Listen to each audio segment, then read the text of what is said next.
Yes, we are live. Welcome, everyone, to the John Lavenia Success Mastermind Book Study Group. I am John Lavenia, and I am glad to be here with Missy and Bob and Cynthia. Randall's here, Stuart, Virginia, and I'm sure more people are tuning in as we speak. And I'm expecting any moment now, Lindsay Dollar England to appear before our eyes. Maybe even Edward Mosley.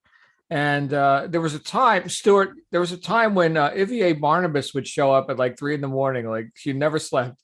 She's been getting some sleep lately, which is good. She deserves it. Anyway, good to see you all. Tonight we're covering 3 more chapters of Wake Up and Live by Dorothea Brande, which has been a thrill a minute. I know Missy especially is especially thrilled with Dorothea Brande. These chapters. Chapter 7, warnings and qualifications, right? Chapter 8 on saving breath, which sounds like a good thing to do. And chapter 9 on the task of the imagination, which went in a totally different direction than anything else I've read on this. And I saw it come to life in my life as well. So anyway, who's got some ideas on this, on these 3 chapters? And if you're new here, just know that you can download a free copy of the book. In fact, I emailed everyone a free copy of the book because it's out of copyright.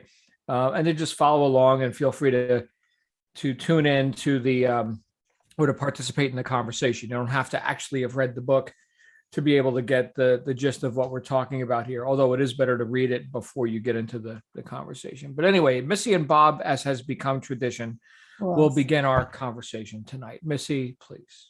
It's me, of course, with the big mouth. She slays me with this book. She just fillets me. She filleted me. And because I didn't know, especially with the breath chapter, I didn't know that I had been doing this for many, many, many years. I thought I was just being curious and gathering information. Now I skipped a chapter on you, but and the use of the imagination, the proper use of the imagination does go along with the other books for learning. But I shouldn't say enjoying, I am happy to be cut open and put back together again the right way. Because this way is, Bob is looking at me like I'm I'm hanging on every word you say. You hang on my words? Well, I'm making progress, and even Bob admitted it. And John, I think you see it. But I feel neural pathways opening and from doing all this stuff. And but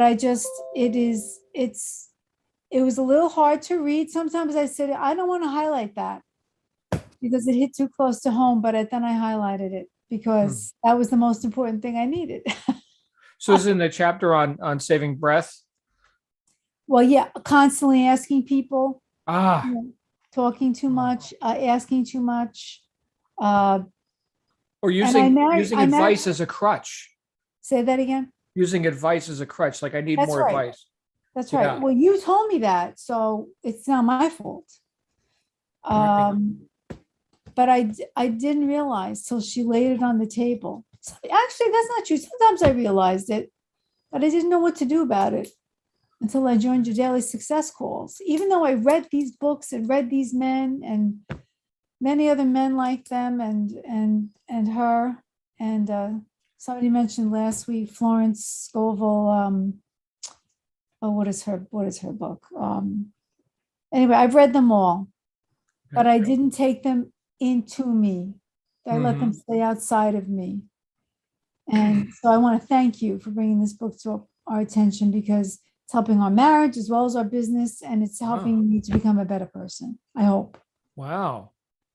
Helping your marriage as well. Bob, would you like to corroborate or? Yes, be glad to. It is. We are about as different as chalk and cheese, as the saying goes. Oh. Someone once described Missy to me as a person who likes to live her life out loud. A priest said that. And so she shares every thought.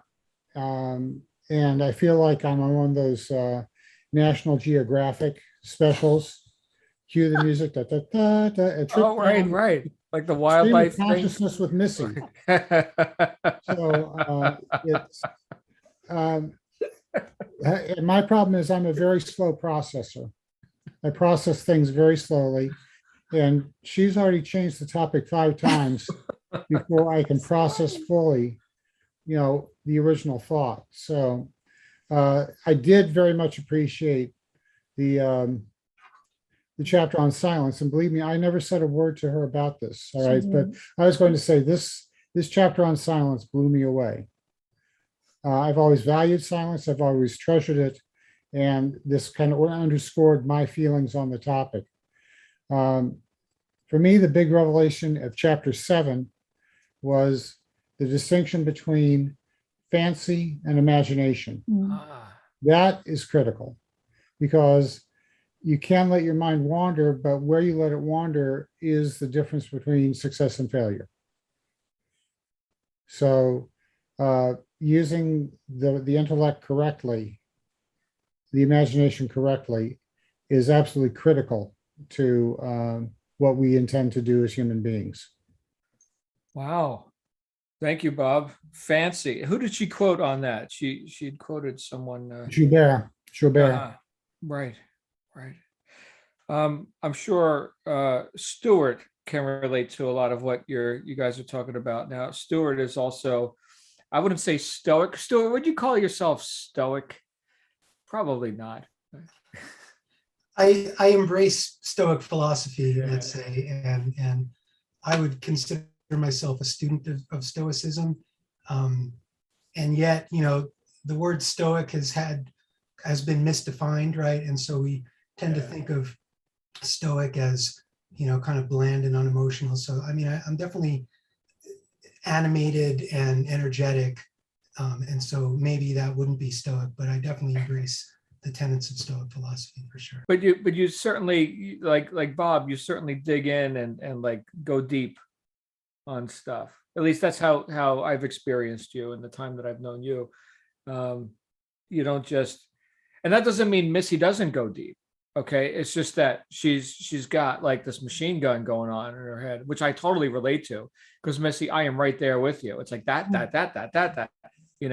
if I could just dig in and find, where can I use this, right? And maybe that's why, I don't know, maybe some people have an opinion about this. Maybe that's why we look at lots of different texts or like different precepts or concepts that let's see what's workable. Like all of this stuff in this book and every book we've read, all of it is for use. This isn't just to sit around and sound intellectual or something, right? It's to get a result, right? It's to have an effect. And so I'll take all I can get. I'll take all of it to see what's workable in my life. But this thing that Missy just brought up, and I think Stuart, you said that was your favorite chapter as well, on saving breath, right? She talks about pranayama in there, and like, all right, so that's now we're actually controlling. But the thing, and I know we're already into chapter 8 now. We haven't even talked much about 7. Well, Bob did a little bit. But where was it here where she talked about this is like the bridge between like the things that we don't control in our body. Yes. And the voluntary and the involuntary right system. It's the bridge between right them. This is the one thing where we could say it's involuntary. I'm breathing, I'm not thinking about it, and yet I can voluntarily dig into that process deliberately. Right. Well, may I say one more thing that is pertinent? And in my current physiological symptomology that I experience, I have a problem with breathing. I have had a problem with breathing for many years. My diaphragm gets moved over. And isn't that funny that is the area, one of the main areas in which I have a problem? I mean, this is hitting me just now, this minute, not when I read the book. But that is not a coincidence. I have wasted so much breath and my body's trying to tell me, install a filter, shut up, and listen. And you said last week, or in the other one, you said, those who know don't speak, something like that. Lao Tzu, those who know do not speak, those who speak do not know. Right. Right. So, So talking, which reveals what? That you're still finding yourself or something, that you're still selling yourself. You're not sold already, or you don't know. Right. So that's how I interpret that, which makes me think, because after all, here I am, author and speaker and coach, and I talk and talk and talk. no, but I you get have paid things to to talk. say. Right. So what the hell does that mean about me? What do I know? And look, there have been stories of, there was this guy, Nityananda. Okay. So this is in Ganeshpuri, India. And he was part of the Hindu lineage, Siddha Yoga, right? And he's got his little hut there in India. And people would come like a pilgrimage to camp out around his hut. And sometimes he would come out and just like sit on the patio or whatever, or sit on the dirt. And people would get like blasted with energy. And like he wouldn't say a friggin' word, like nothing. Maybe he'll come out of his house today and sit there. And that's it. That's the whole experience. Not a word, right? In fact, one of his disciples was Swami Muktananda, and Stuart and I have talked about this guy. He wrote the book "Where Are You Going?" right, and other books as well. In fact, he brought a lot of the Siddha Yoga meditation and Hindu stuff into America back in the 1970s in New York City. And anyway, Muktananda became this great guru, and he set up camp in New York City. And my father and my uncle George, wrote the book "What You Think Is What You Get." He still lives in New York City, but they got into like the whole meditation thing. And he said there was this one time where Muktananda was just standing outside of the ashram that they set up in New York City, just standing there. And like this guy walks by, stops, turns back around, like walks past Muktananda, turns back around and just walks into the ashram without a word, not a word. So who is this guy? I don't know, some guy in the streets in New York City. Not a word. It wasn't me. I can assure you. Right. So now that may seem mystical, and can we quantify that? Can we induce that? Well, what she's saying here, I think, is that, if we are actually focused in our intent, and we're not just, wasting breath, or like she talks about the demagoguing, the windbag, or the person who essentially talks much but says little, right? We can have a profound effect without a whole lot of words. But where does that start? That starts with us. I highlighted one of the paragraphs in this chapter. I highlighted the whole damn thing. And it was exactly what you were talking about, Missy. It was about this idea of the will to fail, right? There's that idea again. And for those who are just tuning in to our book study group for the first time, read the previous chapters, because they will wake you up. But one of the worst wiles of the will to fail is that it forces its victim to ask for unnecessary advice. So here we are talking. We already got the answers in us, right? Here again, the universal deep motive for asking advice unnecessarily, it should be emphasized once more. Okay, we're talking about unnecessary advice.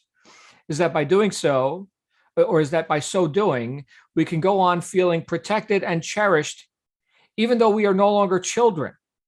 And she does this again in the next chapter, talks about the infinitesimal or the infantilism of grown-ups, right?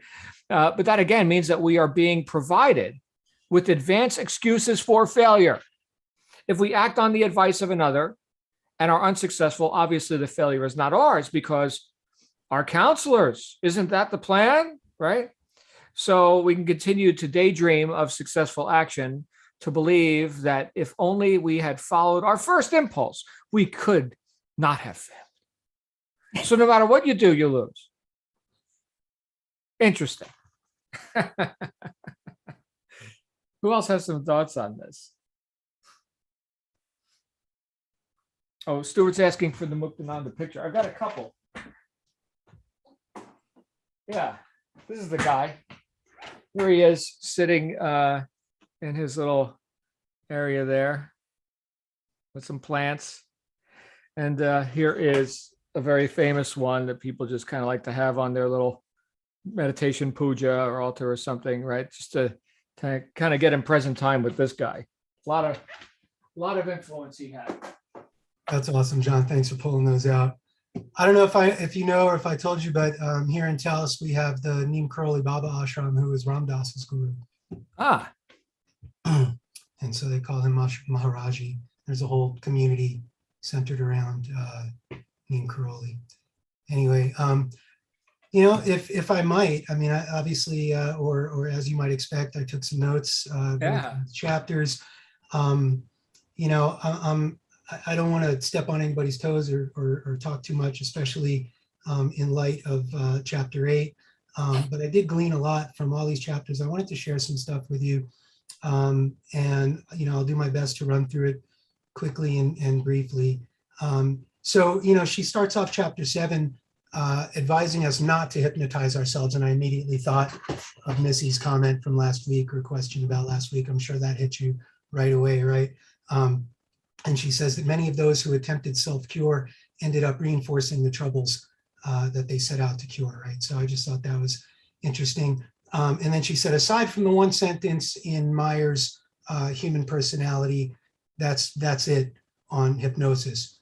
And the connection ends there. I wanted to kind of bring in some mythology, right? We got Hypnos, which is the god of sleep, who is the son of Nyx, who is night. And this is the father of Morpheus, right? So I know my friend John here has an affinity towards the Matrix, right? So Morpheus's father is Hypnos, right?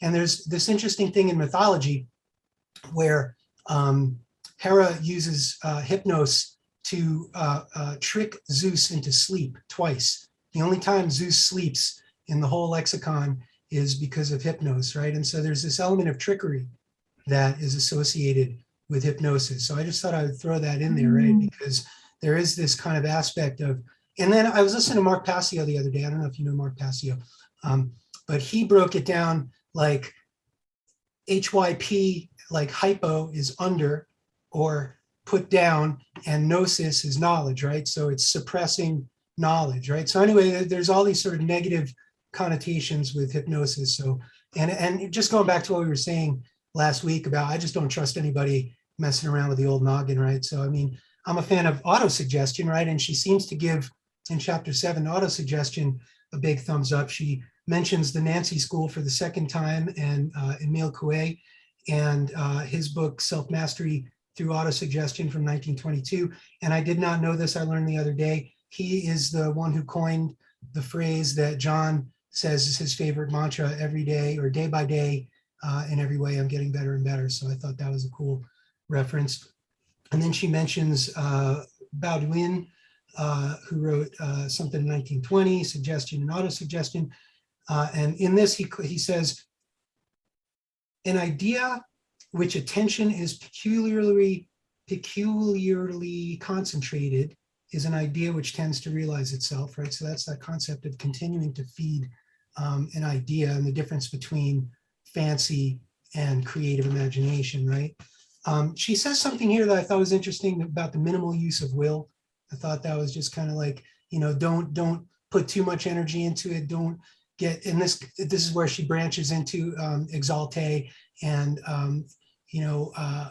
talking about kind of being in a state of mental intoxication, and that you can't live on those peaks. Anytime anybody makes a peak or a mountain reference, right, it speaks right to me. And that she was saying that. Can we park on that real quick, Stuart? Yeah. So the whole idea of force came up for me. So here I am enforcing an affirmation or a thought on myself. Why would I need to force? Because I'm not already there, right? It's kind of like those who speak do not know. I'm talking. I obviously don't know, right? So if I'm talking to myself, trying to enforce some affirmation or something, am I doing myself any good? Possibly doing myself harm, right? So this is a really interesting approach that she took here, just to even be able to confront that, because a lot of people, they'll just go ahead and very glibly say, well, like Emile Coué's quote, every day and every way I'm getting better and better. Okay, fine. I like that because it doesn't cause an argument for me. I'm not fighting with myself when I say that. Whereas you take something like, I'm a billionaire, I am a billionaire. No, you're friggin' not. Okay, so what are we doing? You're just proving that you're a liar, that you can't trust yourself. You just talked about hypnosis, right? And subduing one's own knowingness. That's the last thing I want to do, is go more asleep. I'm asleep enough, man. So anyway, thank you for that. That hit a nerve for me. Thank you. And if you don't mind, I'll keep cruising. She talks about the rewards of satisfactory action. And of course, I immediately thought of my friend John Lavenia, who talks about the rewards of doing high integrity action, right? So I just, again, I made that connection right to you. She advises against affirmations, or at least from kind of the empty affirmations that you're talking about, right? Because I think her whole thing is really about action. So, and it's about getting in a state of mind to work, right? And so that clearing your head that she talks about later, and that minimal use of will, is all about kind of clearing the slate and preparing yourself to work so that then you can act. And it's not just these empty affirmations of I am this, or I can do it, or whatever it is. And she kind of implies that it's a trap, that affirmations can be a trap to people. And she said, the only person you got to impress is yourself. Don't try to impress other people. She talks about the two kinds of reverie, right, that Bob was talking about, the Joubert quote, fancy, which is like daydreaming, which is passive, versus imagination, which is active and creative. What's the quote from Joubert? Another quote from Joubert: imagination without learning is like having wings without feet. And then, I went on a tangent because I was reading some Neville Goddard the other day, and he talked about fancy and imagination. And he quotes in The Law and the Promise, he quotes Jonathan Livingston Lowe's from 1927, The Road to Xanadu. And it's all about imagination. And what he says, which is I don't want to say it's contradictory, but it kind of builds on this concept of active versus passive. And he says fancy and imagination are not two powers at all, but one. And he talks about the differences about the degree of intensity, and this concept that one precedes the other, and that you really can't have an active, creative, imaginative act without first kind of having the fancy, right? So just interesting concept of one kind of precedes the other, but don't get stuck in the daydreaming part. You got to move on to the more active, creative part, right? And of course, Gotti said, Gotti. We got a couple Italians here, right? Goddard says, fancy assembles, imagination fuses. And I thought that was interesting. She talks about like setting the stage for your work, the hours that you're going to work, clearing for your mind, clear the decks, but then act. Then she gets into the age of alibis. And I think we're still in the age of alibis, right? Everybody's got excuses, right? What's the old thing? Everybody's got one, or whatever. She drops, I love all these book references she drops, right? Glands regulating personalities. I grabbed a copy of this, and honestly, it kind of turned me off. There's a lot of like eugenics overtones, but the concept that back turn of the century was that like our hormones regulated our behavior. And of course, there's a fair amount of truth to that. But there's a tendency, or at least back in the day, right? She talks about the tendency for people to use glandular deficiencies as alibis or excuses, handicapped by lethargy, the havoc of resistances. I think in the day, resistances were like, oh, I have a resistance to this or that, she says. And she calls it bone laziness, right? Like, to me, this was more cutting than the one that you were like, oh man, she just, hit me with this. Like this chapter, I think she like pulls no punches. We're like, don't use any excuses. Don't use any alibis. Today, resistance in psychology is any force, internal or external, that opposes our goals, right? And that is kind of the root of like excuses and procrastination and things like that. She says, people, live in a self-indulgent society. It reminds me of Don Juan and Castaneda, and talking about, the four agreements and things like that. And don't be self-indulgent. It's one of the worst things you can do. And that's chapter 7 for me. So I'm happy to open it for anybody else, but I got notes on chapter 8 and chapter 9 that I'd love to share if we have time. So whatever you guys want. Awesome stuff. Yeah, each of these chapters is so rich and goes in unexpected directions. Anybody else who's read these chapters, who's got something that's really stuck out for them, please feel free to come on out. We got a small group here today. Hey, Lindsay. The bone laziness, that really, I was like, damn. That was, I was like, but you look around and you can see that. And it just, and I mean, I can say I'm guilty of that myself at times, where where, like we said earlier, state of indecisiveness. What am I going to do? No, what have I got to do right now? And then do it. And that has helped me so much. And I know you told us that in like so many different angles, but it is true. It comes down to procrastination and bone laziness. So I just think, get off your ass and take action. And I'm saying that to myself because it works. Find the right activities to move you toward your goal. And I mean, she's like, this woman's she's feisty. I like her. Oh yeah. Yeah. She's like wake up Godzilla. and live. Yeah. Yeah. Melissa. It's just like something serious about it. It is. I love it. I'm loving this book. Bone laziness. That's a term that I'm gonna refer to often. Well, it sounds like you're not lazy at all. It sounds like you're outside. I can't see you, but I can hear you. Yeah, I am. I'm running. I've been doing the work today since I lost this morning. Oh, so yeah. now I've got to get in my workout stuff. Oh, too. and it's dark where you are. Oh, it's sundown It here. is. So okay, yes. It's 8:30 here. The stars Right. are out though. It's pretty. It's hot, but Right. yeah. So you gotta make time to do the important things that you make time to do. You work, Beautiful. income producing activities, work on your body, your mind, and get it done. Well, Income you're getting producing it done. activities.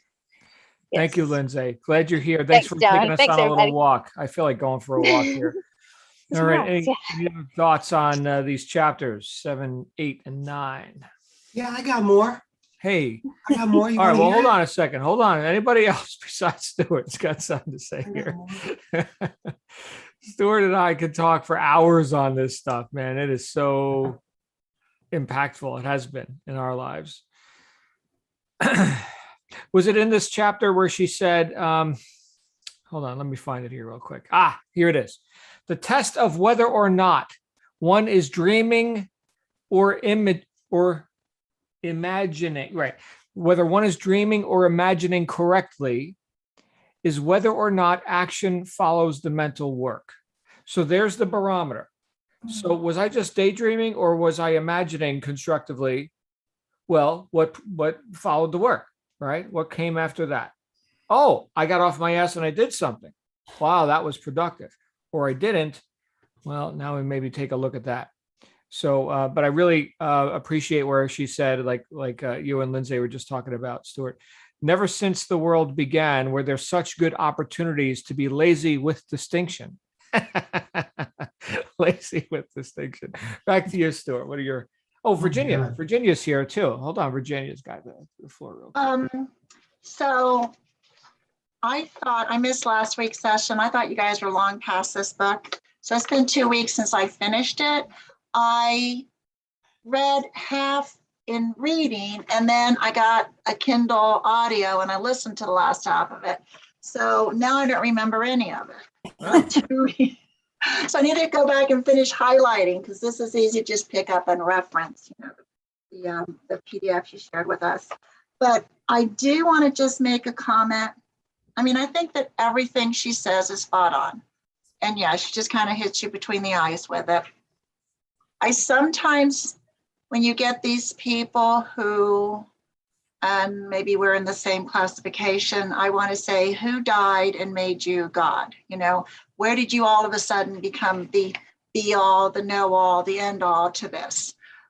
You woke up with a revelation or something. So saying that, although I agree with everything she says, we have more opportunities now with the internet, with the distractions, with the social media, the gaming, to be constantly making excuses of why we're not getting or doing because, we're, oh my gosh, we've checked our Facebook, 5 times.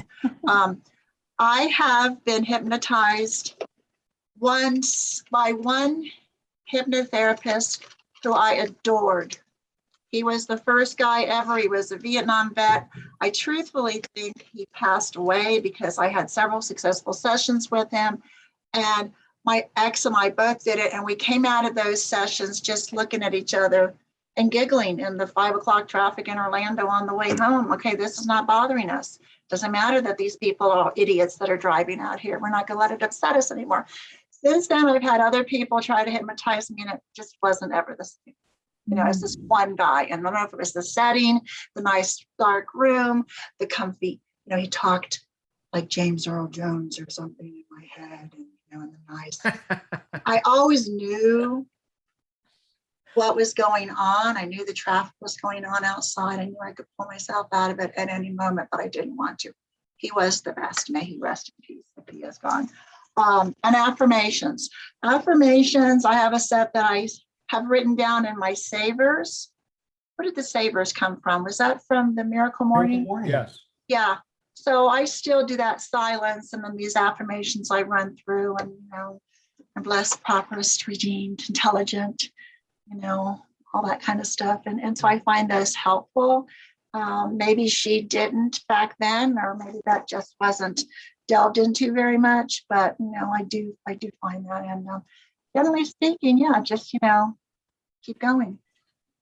And, you know, so many things that we don't think of are excuses are, you know, just distractions from what do we need to be doing. And spending our time on that. So that's all I wanted to say. Thank you. Thank you, Virginia. Let's go to Randall. Hey, Randall. Good to see you again. Hi. I think she actually gives the solution to affirmations in what she said about taking action, because for the thing with affirmations is that you should take inspired action. So you just can't say them and think, oh, well, they'll just leave it up to the will of whatever. You actually have to get off your ass and do something. And so if you take action, inspired actions from those affirmations, then they will do something for you. But you can't just say it 1,000 times, but unless you believe it and then do it. Well, Ralph Emerson said, do the thing and then you'll have the power, right? So she ends this chapter in chapter 7 with, but before you decide that you're the victim of uncooperative glands or a villainous resistance, try a few of the suggestions for self-discipline in a later chapter. You may find them so much fun, your expanding powers so much more rewarding than, well, your bone laziness, that you will not need the services of an expert after all. Right. Amazing. So much to be said for action, right? Our answer is revealed by our action. Virginia, you had a thought? I was just going to say, I have a difference of definition in my mind of what an affirmation is versus what a declaration is. So an affirmation, I always look at as a characteristic, a property, not a I'm a millionaire. That's not an affirmation. But it's whether you're intelligent, whether you're worthy, whether you're, blessed, abundant, insured, capable, all these things that you are. Even if you don't feel like you're that way, you can just keep telling yourself that you have these characteristics, that you have these qualities. A declaration would be, I declare that I would want to be a millionaire by this time on this year. And yes, that's like you have to go do something to do that. You have to set an action. If you want to, I declare I'm going to have a house. I declare I'm going to have this income. I'm going to declare that I have whatever that you want in your life. You have to take steps towards that. But I look at it as an affirmation as just affirming your own character, your own quality, your own self-worth and self-esteem, kind of. So right. I differentiate them like that. Well, Virginia, so this is a phone. Mm-hmm. Okay. Now, do I have to sit here and forcefully enforce upon myself? This is a phone. This is a phone. This yeah, is but a that's phone, not right? you. You might say the phone would be saying to himself, I'm a good phone. I make your calls clear. So the affirmations are for yourself to say, I am a good motivator of people. I am a good speaker. I am a good, father. I'm a good husband, like that, things about yourself. But if you're declaring that you want a brand new phone because this one's a piece of shit, you have to go out and get one. Okay.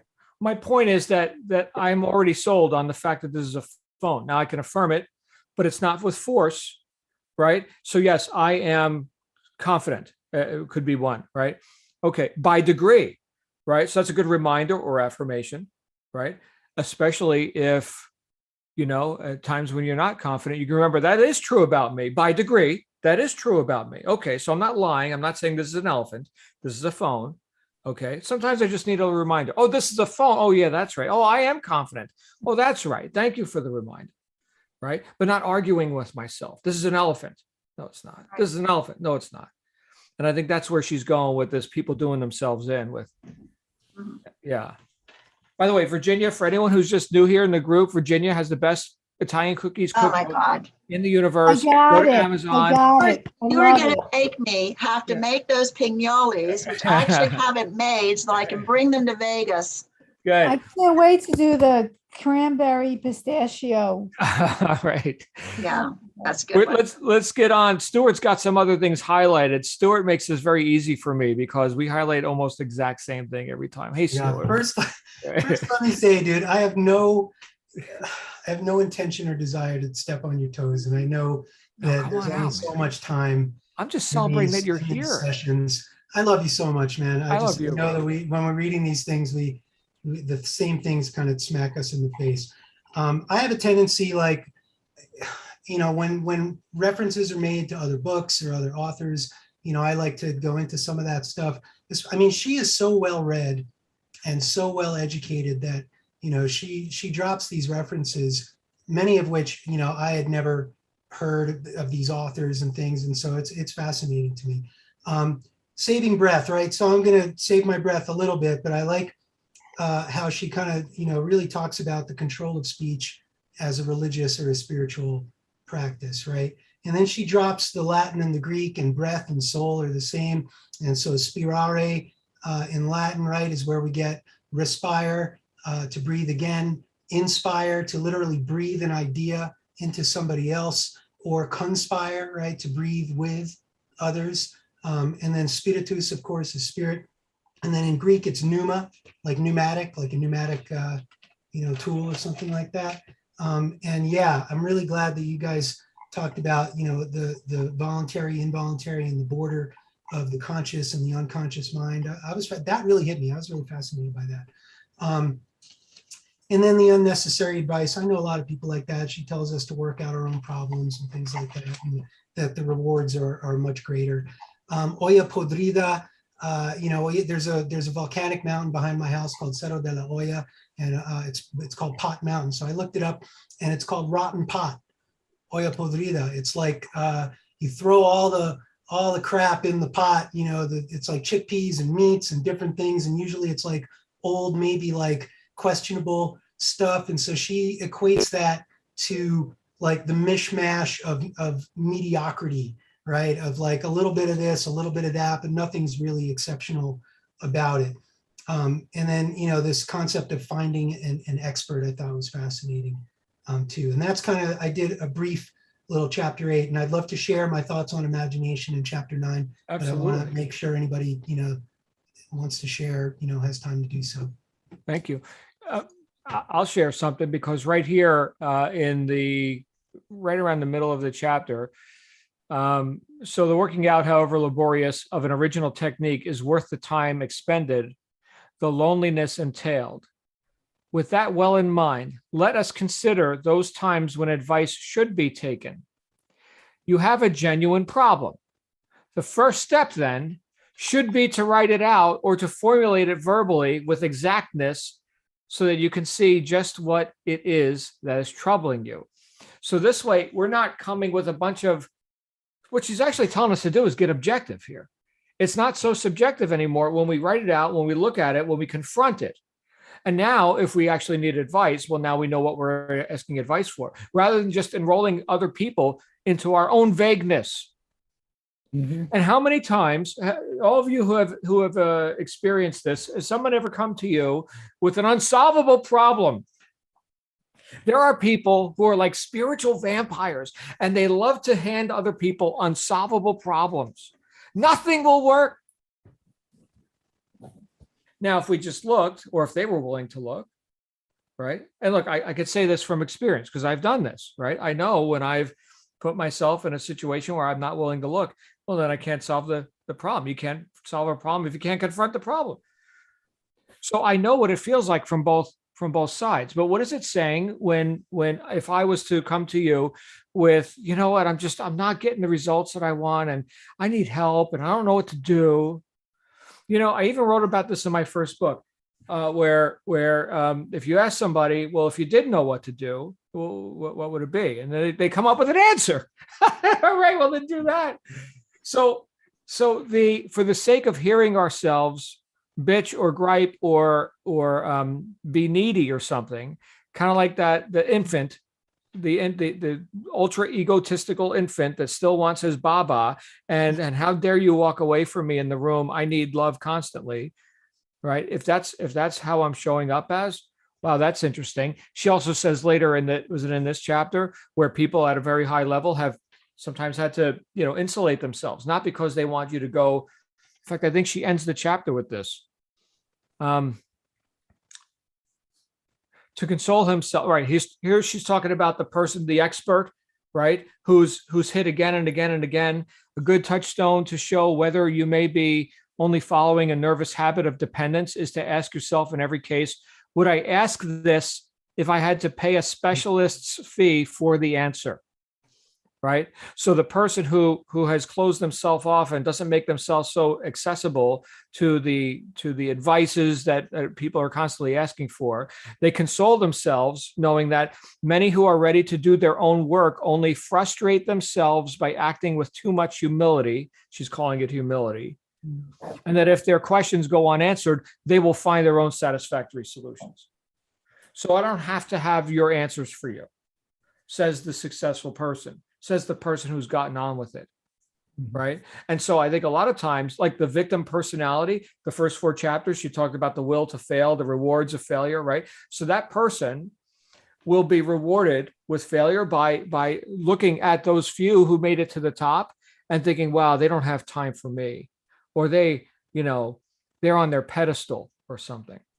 Okay, but perhaps that's not it at all. For me, this was very revealing, Stuart and everyone, because there's times where, the phone just never stops ringing, and I can't be all things to all people all the time. And I'm sure all of you here, you've gotten to a point of power in some area of your life. Okay. And then she touches on parenting in the next chapter, but there's a place where, you got to go ahead and release people to their greater good and not be the person with all the answers. Otherwise, how do you get anything done? Bob, Missy? Yeah, a couple of things very pertinent to what you just said in the past 3 minutes. You use the term spiritual vampire. That's similar to something that a psychologist once said to all the members of our firm. I work in an accounting firm. Well, I'm not a CPA and I don't play one on TV, but Missy's heard that line a million times. I use it though. Anyway, he was a psychologist that had his business with one of our partners, so he was invited to speak about his craft with us. And he actually used the term psychic vampires, people who come in and they just suck the life out of you because they are always complaining. They always have something wrong with them. They make their problems your problems, and most of the time, they don't have any problems at all. They simply want to vent about something. And there's always something in the present that ties back to something that this is just like when I was 6. And this is when the whole thing started. And then they've given their whole biography to you. Every single. And I actually did have a coworker who was a lot like that.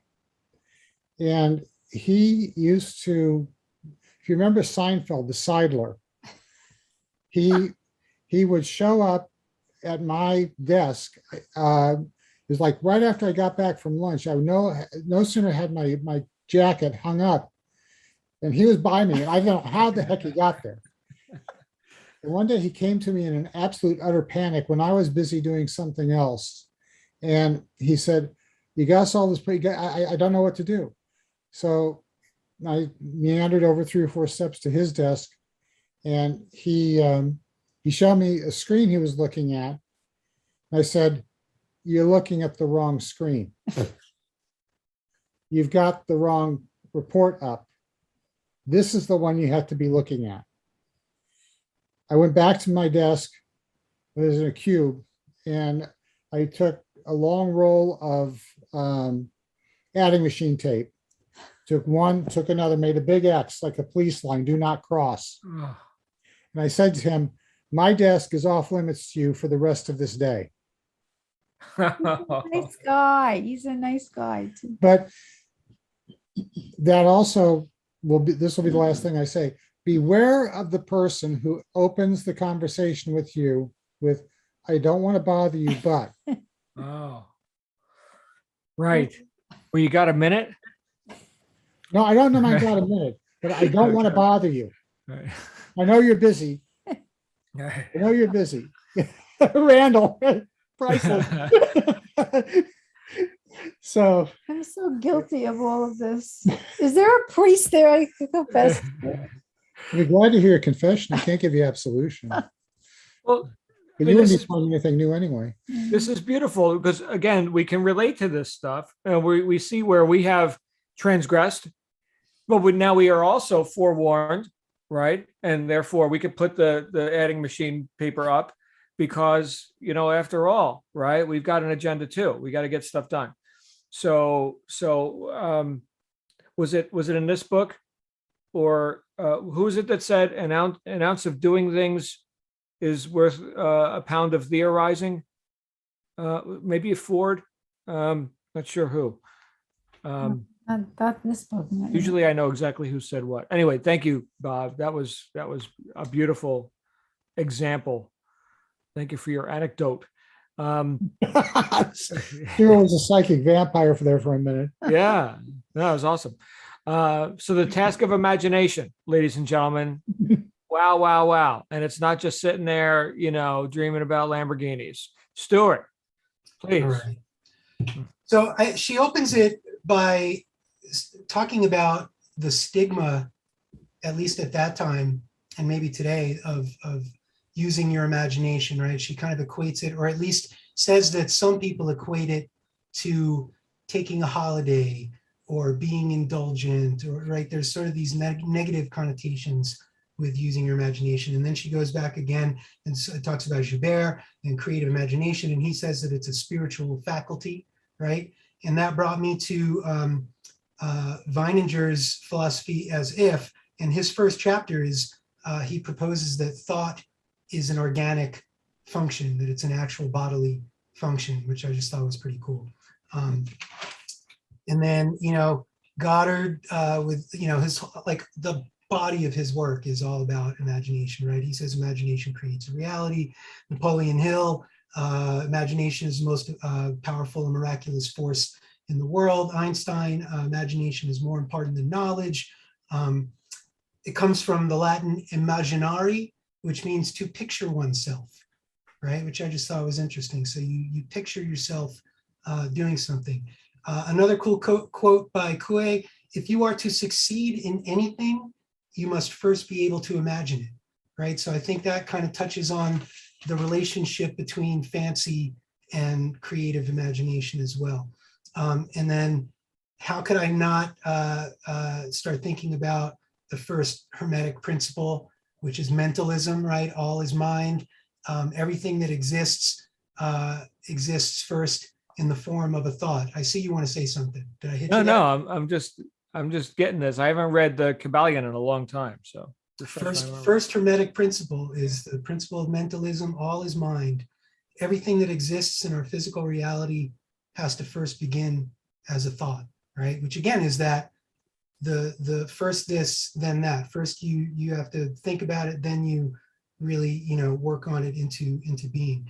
I like how she kind of gives us like ways to use imagination, and she the few that she mentioned, were interesting to me, like it allows us the ability to step back from ourselves, get the 30,000-foot view, to gain perspective, right, on our situation or on our situation or whatever it is.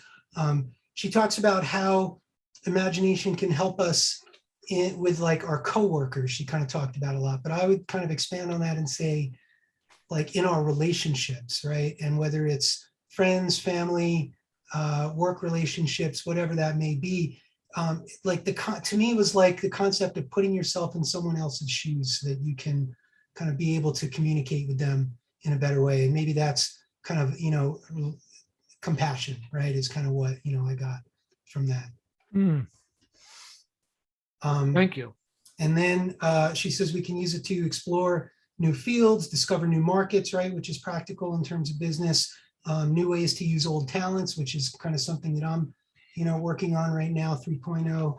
And then, she says we can use it to learn to look ahead, to save ourselves from blunders, right? But once she said look ahead, then immediately I'm like, oh, time travel, right? And the quantum leap into our future selves, right? Imagination, again, this is like the thing that sets us apart from the rest of the animal kingdom, is this ability to imagine ourselves in a future state, right? And so to, as Goddard would say, to assume the state of, our future self, our successful self, or as your mentor, Bob Proctor, would talk about, like leveling up and becoming the higher version of yourself, right? So I think, imagination is critical in that. But really, again, she goes back to the crux, because you have to act as if. You still have to act as if. First you imagine, but then you have to act as if.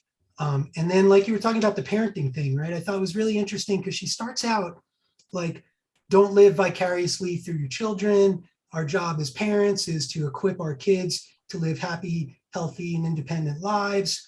But then she goes right into like drawing this analogy of ideas and work as our progeny, as our children, right? And she talks about our mental offspring. I was like, oh, so nice, right? Our mental offspring of thought and labor, right? Very, very cool. These are our children. Of course, you and I have talked about what I would call the stages of development of the creative process, right? And whether you're talking about, for those of you that have given birth to children, or those of you that have, given birth to ideas or concepts, right? It's a similar process. There's a conception, right, where you conceive of an idea, right? And then you gestate that idea by, continuing, as whoever I quoted earlier about, continuing to feed it with nourishment and energy, right? You continue to think upon these things versus just a passing thought, right? The things that we continue to think about are more likely to come true. And then, of course, the birth, right? And then, I don't know, and then the last thing she dropped, what is it, Elizabeth Wharton? And if anybody didn't know, she was the first woman to win a Pulitzer Prize for literature. So I thought that was cool. Awesome. Thank you, Stuart. Anybody else have some thoughts on this? Chapter 9, the task of the imagination. I know Missy brought up a little bit from it before, and I think was it somebody else did as well? Any other thoughts on this? The only thing I would like to, I only have a little bit of a disconnect with the Neville Goddard thing, because I'm a devotee, and he doesn't, and he and his family, and they were such good people. And now they did have a business, but he was not involved in it. And the family gathered the fruits of the business all from their imagination.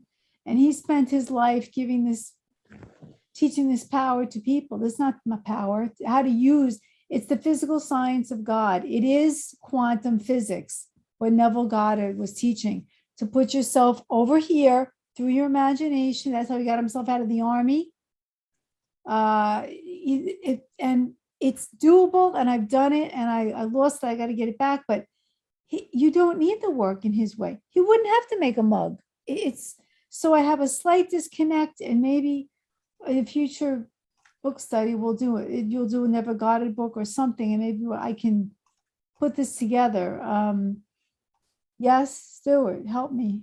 Missy, I had the same kind of disconnect, but what I really came to with this is that what Goddard really talks about is the imaginative act, right? And not just thinking about something, but imagining yourself in that state. You assume that state and you're doing something. And you're in You're it, actually- touching, feeling, smelling. Right, you bring up all your senses. And this reminded me of our friend, Mr. Lavenia, and his Maserati, because he used to talk about putting on the gloves and how does the steering wheel feel in your hand, not just the car sitting in your garage, but what Right. does it feel like to drive it, right? And what does the leather smell like, right? These are imaginative. So I just wanted to add that.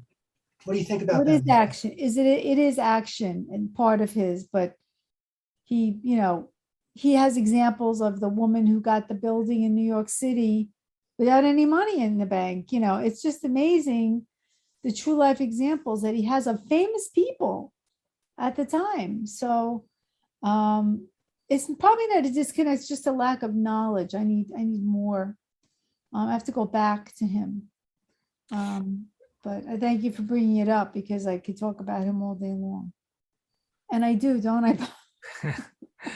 Well, he had some great writing. For those who don't know, Neville Goddard, he was like a Christian mystic writer and philosopher. And one of his most famous works was Awakened Imagination. Not a very big book, but definitely worth putting on your reading list. I'll tell you that. I'm going to go ahead and share my screen. There's a couple of things here that really hit me in this chapter on the task of imagination. So first, she's introducing that these can be pragmatic uses, right? This isn't just fancy, as Bob talked about before. Now, consider a few of the many things. It can help us to stand away from ourselves somewhat. What is she talking about here? She's talking about observing ourselves, confronting objectively ourselves, and not just being in it, but observing it. This, I think, is the crux of it. Holding the emotions and prejudices, which often keep us from seeing clearly, well in hand. So let me just suspend judgment for a moment. Let me imagine for a moment, here's how I'm going to use my imagination right now. Let me imagine for a moment that I'm not me, that I'm just looking at me. So cultivating the posture of the witness, the observer, right? And that's, we've seen many spiritual texts that point to that, right? The posture of the witness or the observer. But that allows us to not be so in the thick of it. That's an imaginative action, right? Because everything I look at, I'm looking at it from my vantage point. Well, can I just imagine that I'm not in that vantage point right now? I can. It can be turned on the character of an opponent or an uncooperative helper. I think Stuart talked about this, a coworker, whatever. While we study him, as an author might study a character whom he hopes to place in a book. So again, it's the observer, it's the witness. It's not necessarily the doer of the deed. This for me was profound because so often I just get stuck in the Johnness of it all, right? So she says here, working as far as possible under orders from the will and hand in hand with reason. Two other mental faculties, right? We've got perception, will, memory, reason, imagination, intuition, right? We've got all these different mental faculties. But we could say what she's saying here is that we're allowing the will and reason to cooperate with imagination. This, for me, made the distinction about this isn't just the mind running amok and do whatever it does. Okay, this is me actually having will and reason and not abandoning those faculties, even though imagination, I would say, is at a higher echelon. It can still be based on my will and my reason. I thought that was profound. I don't know if anybody else got anything out of that, but now I can use it to explore new fields for our efforts, right? So why am I using this imaginative faculty? Well, because here's what I want. Here's my will. Here's what I'm reasoning would be good and right and ethical and advancing in my life, right? Can bring back to us some of our original freshness towards our work, which we have lost by fatigue and routine. I love my routine, but you know what? Just the other day, I was thinking there's a different combination that I could put in here in one of my businesses. There's a different approach I can take. And in fact, it won't be laborious or forced, right? I keep coming back to that idea of, am I forcing myself? Am I forcing affirmations into me? Am I going against the flow? Are there ways that I could, imaginatively now, are there ways that I can get in the flow? Can I go with the flow? Let me imagine, what would that look like? Oh, well, I would cut out these combinations and I would put in this one. And I imagine that would be an easy flowing experience, that I could get that done. Yes. And what's one of the most important things? One of the first things that I had to learn how to do when I was becoming successful as an entrepreneur was reduce the amount of time it takes to get stuff done. That means cutting out things that are forced or complications that are unnecessary, problems that don't even need to be taken up, distractions, okay, or rote or dogmatic approaches because somebody else thought that's the way to do it. Can I use my imagination to get in the flow? I can, and recapture some of that vim and vigor. In other words, that start with V. It can even perform such a severely practical function for us as to discover new markets for our wares or new ways in which to use old talents. Now, I think we've all experienced this before, but usually out of a high necessity level. Most people don't get creative or imaginative until their back is right against the wall. Now, suddenly, we're going to have to come up with some ideas, because now there's no diversion. There's no one to ask for advice, right? It's you doing the work that you showed up to do however long ago that hadn't gotten done. And now it's got to get done. And so when we look at what she just said here in this piece of this paragraph, can we now decide before our back is against the wall to just have a little time to imagine ways that we can be more effective with our current tools, our current vocation, whatever it happens to be, different combinations, new ways to use old talents. I think we can. And look, I'm not saying that everyone here is long in the tooth or something. I'm just saying that you want to, she's talking about being young at heart, right? I think that's what she's talking about here. Mm-hmm. She says here, there is no success which does not entail a relationship between the individual and others. We're still talking about imagination. Keep this in mind. All right. So John of himself cannot go get rich, cannot go be a success in the marketplace, because I also require what? A marketplace. So now let me imagine, how am I showing up in that marketplace? We've had this conversation before. And how do I perceive that marketplace? In other words, how is the marketplace showing up for me? How can I serve this customer? Imagination can help us to stand back and see that relationship in perspective. So now I get on the phone. This happened just today. Oh my goodness, just today. So I got this deal, right? Here's this potential client. They're referred to me. And so they had a little bit of preparatory homework, right? They got to see a couple of pieces of information, and they're referred to me, and I have an opportunity to do what? To close a sale, to consummate a transaction. Okay. And assuming that the benefits of whatever the offer is good and right for that client, it's my intention to deliver those benefits to them. But and I hope you guys can picture what I'm talking about here. I never met this person before in my life. All they know is the information that I had prepared for them before they got the private consultation. But as soon as I got on the meeting with them, this is a little one-on-one, the time I had with somebody. As soon as I got on the meeting with them, I talked to them like I knew their life story. I mean, after all, I know what they want. They wouldn't be in this meeting if they didn't have a predisposition to this, product benefit and whatever the offer included, right? But there was no, again, force. There was no force with it. It was just, hey, good to finally meet you. Yeah, where are you located, by the way? Right? Yeah, tell me a little bit about, what you've been doing up to this point with this this whole thing here, that you're working on, right? And we just started talking like we knew each other for the last 20 years. And I'm just there to solve their problem. And I was just there to solve their problem with no attachment to it, no force. And they bought. And some of you here might say, well, of course they bought. John, you're John Lavenia. Of course they bought. All right. But why? Why was I able to do that? Because I was able to see past just, here's some data on a screen. Here's a name and a phone number and here's your appointment time. That's all the data I had. Okay. Done. And it wasn't a $20 offer, by the way.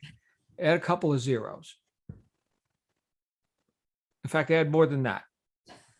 So now I'm not bragging. I'm just letting you know, how was I able to do that? Because I'm okay with my end of the deal. Let me imagine this person getting what they want. And then all my focus can be on that. Now, depending on where that person's at, right? There could be, maybe they didn't buy. Okay. In this case, they did, which is likely. Okay. But in some cases, the other thing happens where, you know, no matter how good an offer is, or no matter how good, and I'm speaking to you as from my profession, which is sales and marketing and all the stuff that I do in the marketplace. But, you know, people experience life through their own filters, right? There's only so much I can do. Let me show up regardless. Let me show up as their friend, as their trusted advisor. And then if they have ears to hear, they will hear. I think we talked about this earlier this morning in our general session. Now, by bringing all these elements into relation with each other, he could keep his courage from being undermined, his mind unconfused by conflicting advice, his estimate of his performance just. What she's talking about here is the person who sits around navel gazing and wondering, you know, I hope I did good work, right? So remember, we're talking now about freeing up some attention, not having to have so much attention on ourselves, and I hope I did a good job and all this, and being able to what? To extrovert rather than introvert. And how can we do this with the use of imagination? I had never considered it until she talked about it here in this chapter. How I can do that is I can just go ahead and imagine this work is good and right. And yes, imperfect and done beats perfect and not done. So let me go start thinking about what's the next job? What's the next thing I can do? What's the next effect? What's the next effect that I can have? And not sit here and wonder and need approval. Oh, and I hope they like it. Oh my goodness, right? I look at some of the greats of industry. And my friend Grant Cardone's coming to mind right now. I've quoted him often lately because something he said to me really stuck. He said, best known beats best. Best known beats best. What does that mean? That means he'll put out content and it's okay, I guess, right? You like it, you don't like it, but it's published and he's already on to the next one. In fact, he's already on to the next 10. And everywhere you look, here he is. He just keeps showing up. He's like a turd that won't flush, man. Everywhere you go, there he is. That's a quote from, what was that movie? Waterworld, where the villain said, you're like a turd that won't flush. But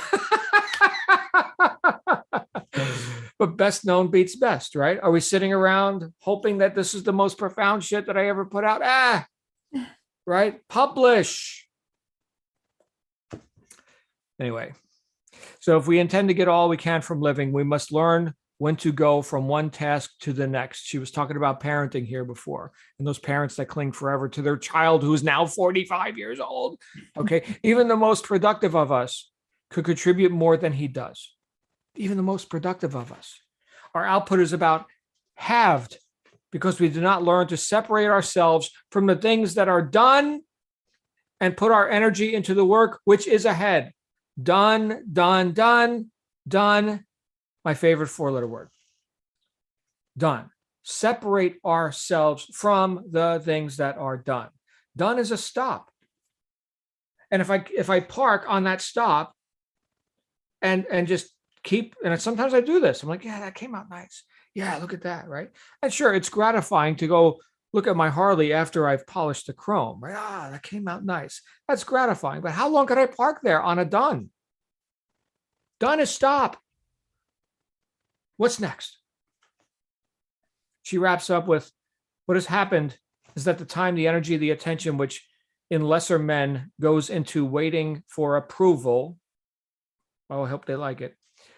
Listening to comments, wondering whether some item or other might have been better done, is going forward and opening up new paths. I can imagine that. I can use the imagination, the mental faculty of imagination, to open up new paths rather than looking for agreement, approval, validation. Stuart, you mentioned the 4 agreements, right? So what was one of them? Don't need approval. I'm sorry, I'm botching this. What Get rid of was that? self-indulgence. Right. Self-indulgence. Right? Like you think self-importance, self-indulgence are very similar, right? How could that person do that to me? It's almost like there's some stoic aspects to that, because you think you're so important, you get offended by, what somebody does or says, right? It's, and of course, the only things that we have control over are what we think, what we say, and what we do, and nothing else we have control over. Wow. Awesome stuff, you guys. Wow. We're going to finish this book next week, whether you like it or not. And they're going to be on to another one. Any other thoughts on these 3 chapters? Yeah, I find it amazing how much the things that she says applies to social media today. It's like she's talking directly about it when it wasn't even thought of in her time. And I'm continually amazed at her way of seeing into the future. Her imagination speaks to us from years back. Yeah. Well, Randall, I think that proves that what we're talking about is principle. It's not technology. People like worship technology. Technology is just a via, right? Technology doesn't just spring out of the ground, right? Who's behind it? Yeah, very true. Very true. All the same principles are there. It's just in a new vehicle. Right. Well, that's why I love studying philosophy is that, we can get into like the techniques and hacks of cracking the Facebook secret marketing tactics, and which is going to change next week. And look, people sell the same course over and over again, but they got to update it every week. Whereas if we just got on principle, well, then add whatever methods, which change all the time, but principle. Yeah. Thank you, brother. Glad you're here. Any other thoughts on this? Are we done? Was that our grand crescendo? Okay, so did we have a book recommendation for next time? We're going to complete this book next week. I got to get another one on deck. And there was something that came up for me and I forgot which one it was. Does somebody remember what we're reading next? Was it the Goddard book or? I suppose we could. That's heavy duty. Great. Oh, You mentioned Atomic Habits today. You into that? I've never read it. Okay. I love Atomic Habits. Yeah, that's great. Oh, we have some agreement. We have agreement. What book was that? Atomic Habits by whoever wrote that. James. So there you go. That What shall about be the- our next book. Atomic Habits. And it's Janet, go ahead. You mentioned the Goddard book. You said it was small but awakened imagination. Uh-huh. Okay. Is that We, what you're thinking of? we I'd could love that too. we could go down that road. Okay. So let me meditate on that and I'll give you an answer in a couple days. All right. We'll figure it out. But read the rest of this book. And for those of you who are just new to the group, this has been brought to you by the paying members of John Lavenia Success Mastermind, which you can always check out at jlsuccessmastermind.com. If you are on our list, then you know what books are happening next. You can always get on our list by going to jlsuccessmastermind.com/books, just for our book club. If you're seeing this on YouTube, go ahead and do that now. So this way you can participate. It'd be great to see more people in this conversation of success. So with that, we'll go ahead and wrap up. I will see you all again. Oh, Virginia, just before I close the room, Virginia put her I hand just up. want Hi, Virginia. to announce for you that since you're finishing up this book next week, the following week, there will be no book study. So you'll be skipping a week until the 18th, unless you plan on doing it while we're at dinner. Oh, at dinner. We'll actually be at dinner at this time. Yeah. Okay. Thank you for that reminder. So I've never none on missed, October 11th, because we're going I've to never missed a in week. Vegas. Wow. Okay. Well, we are going to be in Las Vegas on October 11th. Virginia and several of us here are going to be at a firearms course on the 11th through the Wow. 14th. So that's going to be fun. And so I may not be hosting that week. Wow, I've never missed. It's been years I since don't know what you want to do then. Dinner's I'll at figure 7 it out. o'clock at I'll figure it Symphony. out. All right, We I'll got figure it out. reservations. I could possibly take a week off, guys. That's never You happened. could. You're allowed, please. Okay. Well, thank you for the Correct. permission. All right. Guys, we'll wrap up with that. And I will see you all back here next week. All right. Make it a great night.